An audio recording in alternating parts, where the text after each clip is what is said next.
ओम शांति। आज मीठे मीठे शिव बाबा कहते हैं, मीठे मीठे बच्चे बाबा कहते हैं रोज अपनी जांच करो। हमें ना रोज रात को समय में निकाल के ना हमें अपनी जांच करनी चाहिए। लोग कहते हैं ना कि मेरे पास सबके लिए टाइम है लेकिन मेरे लिए टाइम नहीं है। मेरे लिए अर्थात मुझ आत्मा को स्वयं के लिए टाइम नहीं।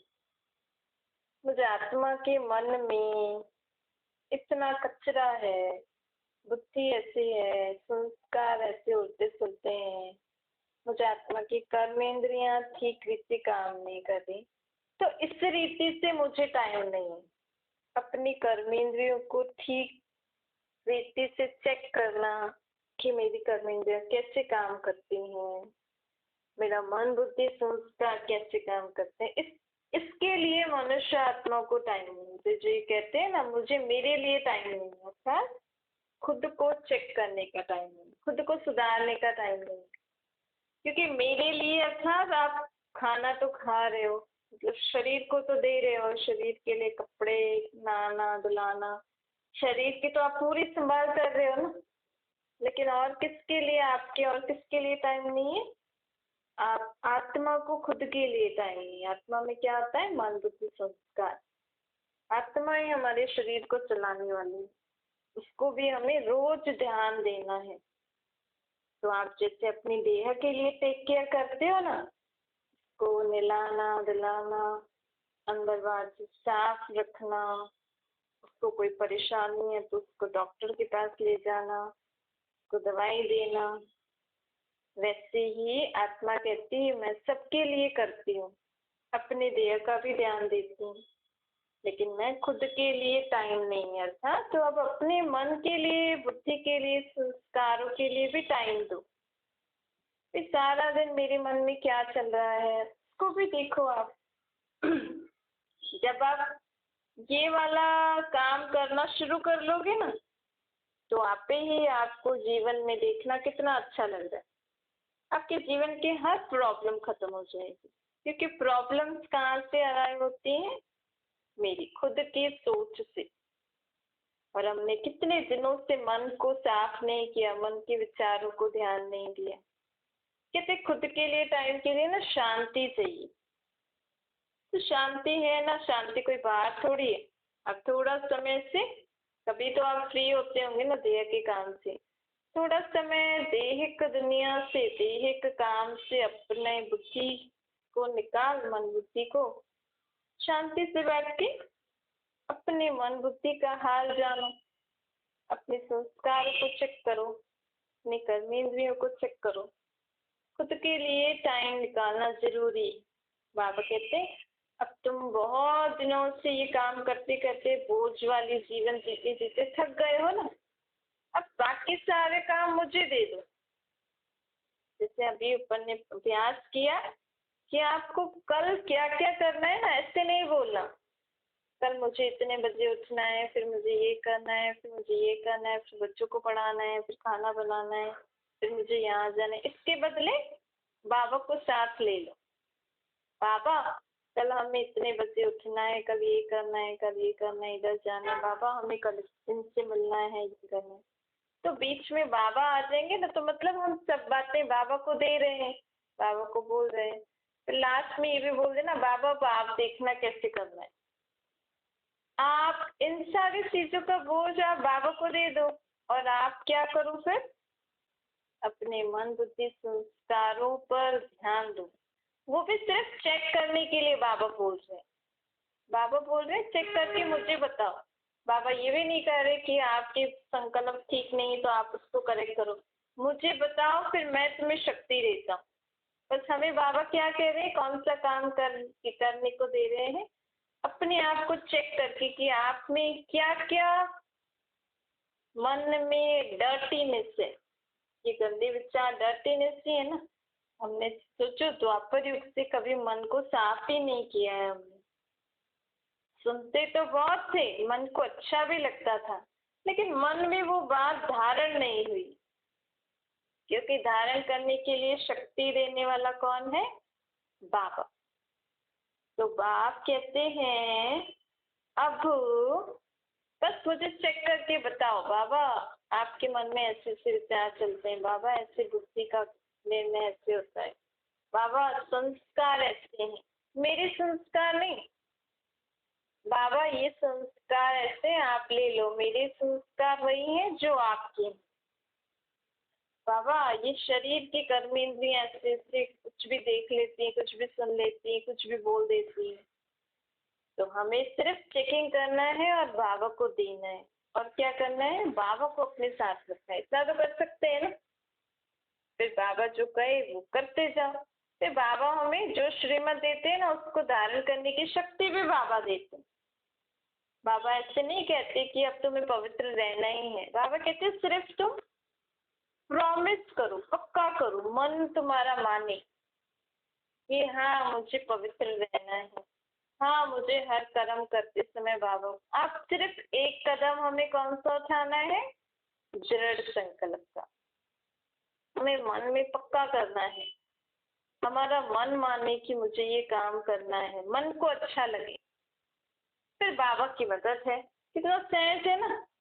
तो बाबा कहते हैं यही संगम युग है, इसी संगम युग पे मैं आपके सर्व बोझ उठाने के लिए आता हूँ और आप बच्चों को सारी जिम्मेवारी से फ्री करके आपको अपने लिए टाइम देता हूँ। क्योंकि अभी तक तो हम दूसरों के लिए सोचते थे। कहते हैं ना, मुझे सबके लिए सोचने के लिए टाइम है, खुद के लिए नहीं। लेकिन इसका इस सेंटेंस ये बहुत गहरा है। अगर कोई यही सेंटेंस को समझे ना, थोड़ा सा ध्यान दे कि किसके लिए, मैं कौन हूँ, मेरे लिए किसके लिए टाइम नहीं है, तो भी समझ जाए मैं आत्मा हूँ, मेरा ये शरीर है। ये हम मुख से बहुत बड़े बड़े सेंटेंस बोल देते हैं, लेकिन उन सेंटेंस के डीप में जाए ना तो इंसान को समझ में आ जाए कि आखिर मैं हूँ कौन। मैं हूँ आत्मा। मुझे आत्मा में ही मन बुद्धि संस्कार है, और मुझे आत्मा में जो मन है ना, उसकी संकल्प शक्ति, मन जो है वो जो संकल्प शक्ति है, उस शक्ति द्वारा ही मेरा जीवन सुखी और दुखी वाला जीवन हो सकता है। मेरे को अपना जीवन अच्छा बनाना है ना, तो उसकी शक्ति भी मेरे पास ही है। कौन सी? संकल्प शक्ति। लेकिन मेरे लिए टाइम ही नहीं है। जैसा जीवन चल रहा है चल रहा है। थोड़ा सा स्टॉप करके अपने संकल्पों को परिवर्तन करो, अपने विचारों को परिवर्तन करो, तो देखो आपका जीवन दुखी से सुखी हो जाएगा, सुखी वाला हो जाएगा, खुशियों वाला हो जाएगा। सिर्फ कैसे? मेरे लिए टाइम निकाल के। तो अब से हमें अपने लिए टाइम निकालना है। पापा कहते चलो और कोई टाइम नहीं है, रात को थोड़ा समय टाइम निकालो, सुबह को थोड़ा, क्योंकि बाबा कहते हैं इस समय लोग थकते क्यों हैं। लोग कहते हैं हम तो सुबह से काम करके इतना थक जाते हैं कि बेड पे बैठते हैं सो जाते हैं। काम इतना नहीं है, लेकिन थकता मनुष्य क्यों है? उसकी सोच से। जो हम सारा दिन मन में सोचते हैं ना, सोचते ज्यादा है करते कम है, और बोलते भी ज्यादा है करते कम है, और सोचते भी कैसा है? नेगेटिव और वेस्ट ज्यादा सोचते। तो आप अपनी आप को टाइम दोगे और अपनी सोच को परिवर्तन करोगे ना, तो देखना आपको सारे दिन में बहुत फ्री टाइम मिलेगा। क्योंकि आपने कम सोचा, जो भी सोचा वो अच्छा सोचा, शक्तिशाली सोचा, तो वो सोच शक्ति से हमारे शरीर में एनर्जी आती है। और हम आज जो हमने कोई घंटे 4 घंटे में हमने कोई काम किया, कल 1 घंटे में कर लेंगे वही काम। क्यों? क्योंकि हमने आज अपने आप को टाइम दिया, अर्थात अपनी सोच को टाइम दिया, सोच को सुधारा। फिर उस अनुसार अपनी कर्मेंद्रियों को भी हमने डायरेक्शन दिया कि नहीं नहीं अब मुझे कम बोलना है, मुझे टाइम वेस्ट नहीं करना है। कोई कुछ भी बोले मुझे इधर उधर नहीं सुनना है। अर्थात हमने कानों को भी डायरेक्शन दे दिया, मुख को भी डायरेक्शन दे दिया, फिर हाथ पाँव को भी डायरेक्शन दे रहे कि नहीं पहले मुझे अपना ये काम पूरा करना है बस। ऐसे ऐसे करके ना आप करके देखो, अपने लिए टाइम निकालोगे ना तो आपको समय भी मिलेगा, जीवन भी अच्छा होगा। तो इसके लिए इससे पहले तो हमें स्वयं के बारे में पता होना चाहिए ना कि मैं कौन हूँ। तो बाबा हमें यही पाठ पक्का कराने आए। बाबा की इस पढ़ाई का फर्स्ट चैप्टर भी है मैं कौन, और एंड भी है यही है मैं कौन।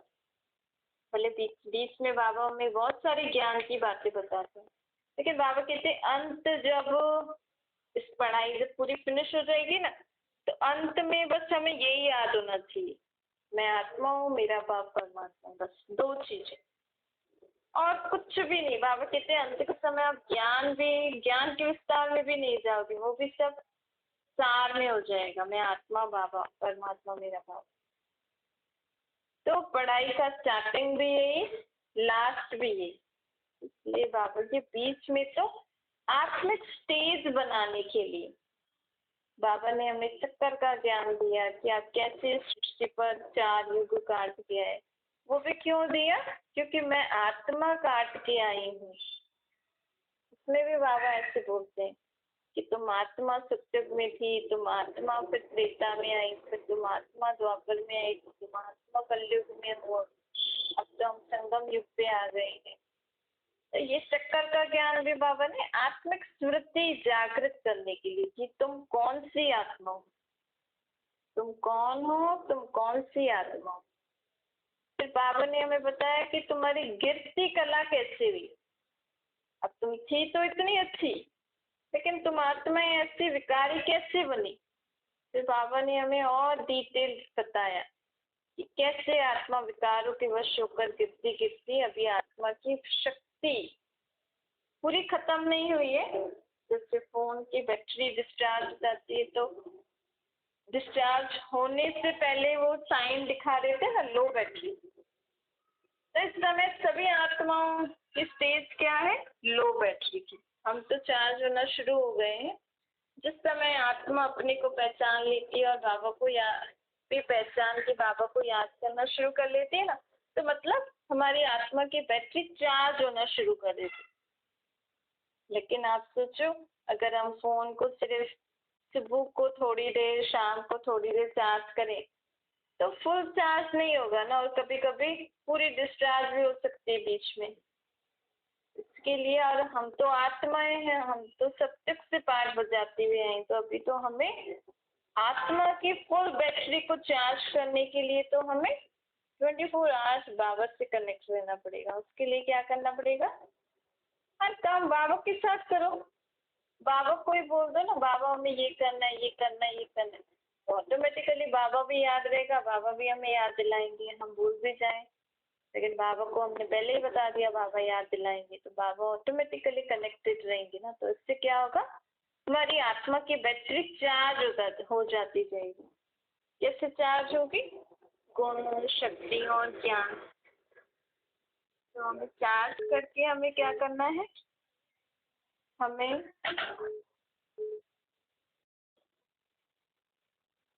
हमें चार्ज करके हमारे अंदर गुण, शक्तियाँ और ज्ञान कर, इस रीति से हमारी आत्मा रूपी बैटरी चार्ज हो जाएगी। पूरे 5000 साल में ना एक बार इस संगम युग पे, कलयुग काल सत्य के आदि के बीच के संगम युग पे ही बाबा बड़ा बड़ा चार्जर है। परमात्मा बाप को आप चार्जर भी बोल सकते हो, क्योंकि बाबा एक परम आत्मा, परम ज्योति है, और हम सब आत्माएं भी ज्योति है ना। लेकिन हम आत्माएं ज्योति जो है ना, या हम आत्माएं जो बैटरियां हैं, वो जन्म मरण में आते आते डिस्चार्ज हो जाती है, पूरी नहीं होती, थोड़ी सी बची। तो बाबा बड़ा बैटरी वाला है ना, वो बड़ी बैटरी ऊपर से नीचे आती है इस संगम युग पे, और विश्व के सर्व आत्माओं रूपी बैटरी को चार्ज करती है। अब एक होता है हम डायरेक्ट चार्ज करें, और एक होता है हम इनडायरेक्ट वे में फोन को चार्ज कर दें। तो अगर आपको डायरेक्ट चार्ज होना है तो क्या करना पड़ेगा? अपने को आत्मा समझो, बाबा को निराकार रूप में याद करो। और अगर आपको इनडायरेक्ट करना है तो आज तक जो भक्ति मार्ग में लोग भगवान से मांगते थे, लेकिन इनडायरेक्टली। मतलब किसी न किसी जरिए से लोग भगवान से कांटेक्ट में थे ना अभी तक, या किसी देवी देवता के थ्रू, या किसी गुरु, या किसी धर्म स्थापक, या किसी संत सन्यासी। तो ये क्या है, इनडायरेक्ट वे है भगवान से मिलने का। लेकिन अभी बाबा हमें ऑफर कर रहे हैं कि आप मेरे से डायरेक्ट कनेक्शन जोड़ के अपनी आत्मा को चार्ज करो, अपनी सारी विशेष को पूरी करो। आपके जीवन में जो भी प्रॉब्लम है, आप मेरे से डायरेक्ट कनेक्ट होकर अपनी प्रॉब्लम्स को सॉल्व कर सकते हो। तो आप खुद ही सोचो, अभी परमात्मा बाप से डायरेक्ट कनेक्ट होके आपको अपनी सारी मनोकामनाएं पूरी करनी है, अपने आप को चार्ज करना है, अपने अंदर गुण शक्तियां धारण करनी है, उनसे मिलन बनाना है, या अभी तक गणेश के रूप में, हनुमान के रूप में, देवी देवताओं के रूप में, किसी गुरु संत सन्यासी के रूप में, किसी पुस्तक के रूप में, क्योंकि सिख लोग भगवान को पुस्तक समझते हैं, मतलब वो ग्रंथ को ही अपना भगवान समझते हैं। तो ये भी जरिया हो गया ना, परमात्मा तो निराकार है, उसमें तो उसकी वाणी, उसकी उनकी महिमा लिखी है, उनकी बातें। लेकिन बाबा कहते पहले पहले ग्रंथ भी ना छोटा सा था, हाथ से लिखा हुआ था। आजकल तो इतने बड़े बड़े शास्त्र पुस्तक बना दिए हैं, ग्रंथ शास्त्र, ये सब मनुष्य ने अपनी समझ से उसमें लिखा है। गुरु नानक देव जी ने जो हमें बताया था परमात्मा के बारे में, उन्होंने सिर्फ 2 ही शब्द बोले थे, जप साहिब तो सुख मनी। अब इतना सारा जो भी किसी भी धर्म में हो, हर धर्म स्थापक सिर्फ 2 ही शब्द बोलते हैं। जैसे क्राइस्ट ने बोला remember God, God is light, ऐसे मुस्लिम लोगों ने भी अल्लाह का बोला है 2 शब्द। ऐसे ही हर धर्म स्थापक ऊपर से नीचे जब वो आत्मा अवतरित होती है, वो भी किसी और के शरीर में होती है। जिनको भी आज लोग अपना धर्म स्थापक के रूप में पूज रहे हैं ना, उनका वो शरीर नहीं है, उस शरीर में वो धर्म स्थापक की आत्मा आई, उन्होंने धर्म स्थापन उस शरीर के द्वारा किया, तो जाके दूसरा जन्म लिया, क्योंकि अपने धर्म की पालना करनी। अब परमात्मा बाप बोलते धर्म स्थापक आत्मा अवतरित होती, इतना नहीं बोलती। लेकिन लोगों ने दुनिया में इतने बड़े बड़े शास्त्र ग्रंथ अपनी मत से, अपनी बुद्धि के अनुसार लगाए। अब आपको उनके जरिए मेरे से प्राप्ति करनी है तो आप कर सकते हो। लेकिन फिर भी बाबा हमें अभी हम बच्चों को डायरेक्ट ऑफर कर रहे हैं।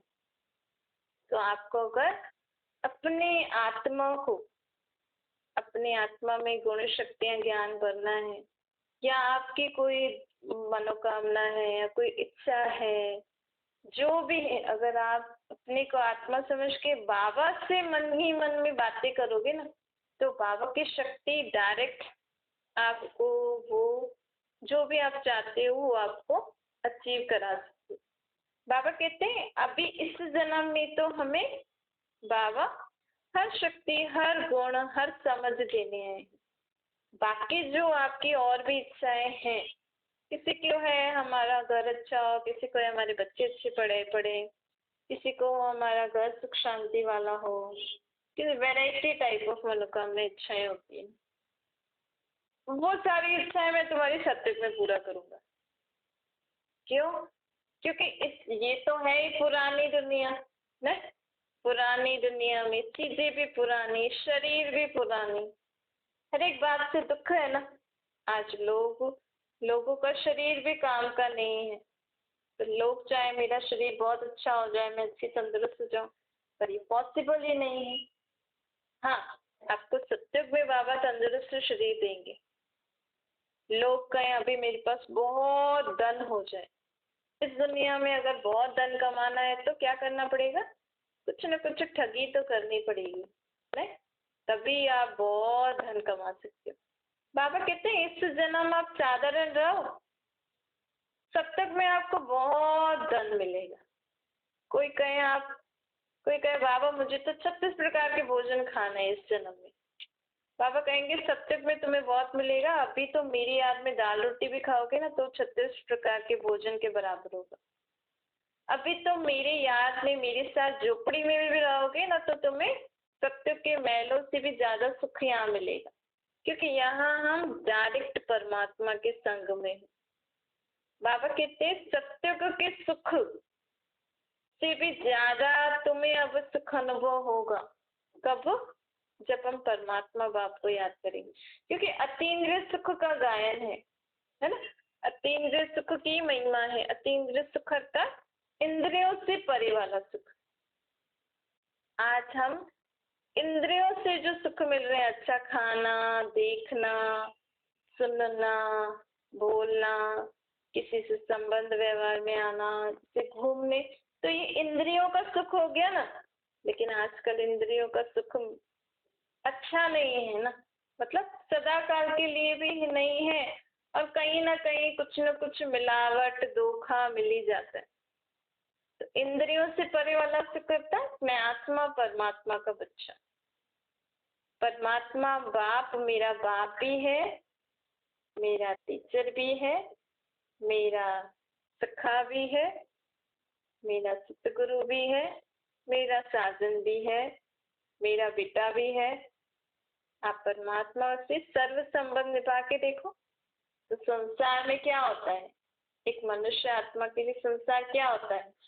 जब बच्चा पैदा हो, थोड़ा बड़ा होगा तो उसका संसार क्या होगा? उसका माँ बाप, भाई बहन, थोड़ा बड़ा होगा तो टीचर, फ्रेंड्स, थोड़ा बड़ा होगा तो फिर और फ्रेंड्स, फिर शादी करेगा तो पत्नी, बच्चे आदि, थोड़ा बड़ा होगा तो गुरु, फिर और संबंधी, ये उसका संसार हो जाएगा ना। उसका ऑफिस, उसका धंधा, ये सब। ऐसे हम बाबा से सर्व संबंध जोड़े। बाबा को अपना बाप, टीचर, सतगुरु, जो भी संबंध आपको अच्छा लगता है तो सब संबंध बाबा से जोड़ो, तो सारा संसार कौन हो गया? बाबा ही हो गया ना। तो बाबा के संग रहेंगे तो जो चीजों से भी हमें यहाँ सुख मिल रहा है, बाबा उनसे भी फर्स्ट क्लास सुख हमें अनुभव कराएंगे। तो वो कब होगा? जब मैं आत्मा अपने को समझूंगी और परमात्मा को हर संबंध से याद करूंगी। तो इसको कहते हैं अतीन्द्रिय सुख। इससे सुख बड़ा और कोई नहीं है। आज कई लोग ऐसे अच्छे भले जीवन में कलयुगी दुनिया में उनकी रीति रस्म से जीते हैं। अभी अभी उनको परमात्मा का परिचय मिला और उनको वो अनुभव हो गया उस आत्मा को। तो सोचो, जिसको परमात्मा का अनुभव होगा ना, हो जाएगा कि हाँ मैं आत्मा हूँ, यही मेरा बाप है, उसके लिए दुनिया में सारे सुख नीरस, मतलब उसमें कुछ सुख ही उसको अनुभव नहीं होगा इस दुनिया में। उसको कुछ अच्छा ही नहीं लगेगा, क्योंकि आत्मा को सबसे ज्यादा सुख, सबसे ज्यादा अच्छी चीज उसका बाप परमात्मा ही लगता है। और जिस आत्मा ने वो सुख, वो रस टेस्ट कर लिया ना, भाई मैं आत्मा हूँ, परमात्मा का बच्चा हूँ, बाबा से मिलन मना दिया निराकार रूप में, फिर उस आत्मा को कोई भी दुनिया में चीजों से, संबंधों से सुख अनुभव होगा ही नहीं। जीवन में रहेगी वो आत्मा, सबसे सबके संबंध में आते हुए भी वो सदा कौन से अनुभव में रहेगी? वो वाले कि मेरा वो बाप भी मेरे साथ है। तो वो सुख कब अनुभव हो सकता है हमें? अभी। भक्ति में भी नहीं हो सकता है वो अतीन्द्रिय सुख का अनुभव। अभी हो सकता है क्योंकि बाबा अभी आते हैं, अभी अपना परिचय देते हैं। भक्ति में थोड़ी पता था कि भगवान निराकार परम धाम में रहता है। भले बोलते थे, लेकिन यथार्थ परिचय जैसे बाबा ने अभी हमें दिया है वैसा नहीं था। मैं आत्मा प्रकृति के बीच मन बुद्धि संस्कार, मेरी सूक्ष्म शक्तियां, मेरा रूप निराकार ज्योतिर्बिंदु में परम धाम का रास्ता पता था? आज तक आपको किसी गुरु संत सन्यासी ने किसी ग्रंथ शास्त्र में परम धाम का रास्ता है ही नहीं। लोग कहें ऊपर ऊपर ब्रह्मांड, लेकिन यथार्थ रास्ता बाबा ही आके बता सकते। तो बाबा ने जो हमें नॉलेज दी है उसको प्रैक्टिकल में यूज करेंगे तो ही हमें उस अतीन्द्रिय सुख, सत्य से भी ज्यादा सुख अभी हमें अनुभव होगा। अच्छा मीठे मीठे पिघले बच्चों प्रति माता पिता बाप दादा का याद प्यार और गुड मॉर्निंग। रूहानी बाप के हम सभी रूहानी बच्चों को नमस्ते। हमारे भी रूहानी माता पिता बाप दादा को याद प्यार गुड मॉर्निंग और नमस्ते वरदान है। पुराने संस्कारों की आकर्षण से जीते जी मरने वाले यथार्थ मर जीवा बनो। यथार्थ जीते जी मरना अच्छा सदा के लिए पुराने संसार व संस्कारों से संकल्प व स्वप्न में भी मरना। मरने का मतलब क्या है? परिवर्तन। मरना मतलब आत्मा को देह नहीं त्यागना है। मरना मतलब आत्मा को स्वयं को परिवर्तन करना है, संस्कारों से और पुराने संसार से अपने को डिटैच रखना है। उन्हें ऐसी आत्मा, उन्हें कोई भी आकर्षण अपनी ओर आकर्षित नहीं कर सकता है। वह कभी नहीं कह सकती कि क्या करें, चाहते तो नहीं थे लेकिन हो गया। बाबा कहते कई बच्चे जीते जी मर के फिर जिंदा हो जाते, अर्थात कई आत्माएं, जैसे हम अभी पुरुषार्थ कर रहे हैं ना, तो हमने बाबा ने कहा ये स्वभाव संस्कार नहीं होना चाहिए। बाबा ने सब हमें अर्थ बताया, हमने भी पक्का किया, हाँ मैं ऐसा नहीं बोलूंगी, ऐसा नहीं करूंगी, ऐसा नहीं सोचूंगी। बाबा का ज्ञान यूज करके हमने अपने आप को चेंज किया, मतलब हमने अपने पुराने संस्कार स्वभाव को मार तो दिया, लेकिन जब तक जलाएंगे नहीं ना, तो थोड़े दिनों बाद वही संस्कार वापस आ जाएगा। फिर आप बोलो अरे मुझसे तो हो ही नहीं रहा, बाबा तो कहते हैं, लेकिन हम अभी थोड़े दिन ठीक हो गया फिर वैसे के वैसे हो गए। क्योंकि बाबा कहते हैं मारने के बाद जलाना भी है। फिर जलाने के बाद जैसे कोई चीज को मारते हैं तो मार के जला के फिर जो भी इसका कचरा होता है पानी में डाल देते हैं ना, ऐसे ही बाबा के ज्ञान से हमने जो भी स्वभाव संस्कारों को परिवर्तन किया तो मार दिया। फिर हमें क्या करना है?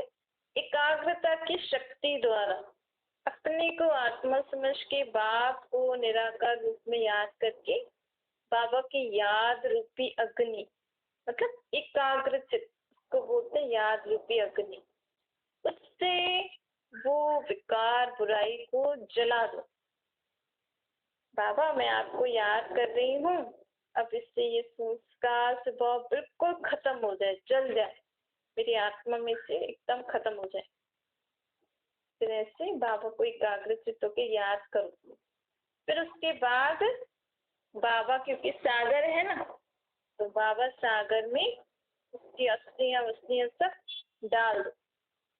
बाबा अब जो भी है थोड़ा बहुत जो भी इसकी जो भी अस्थियां वस्तियां है ये सब भी आप ले लो।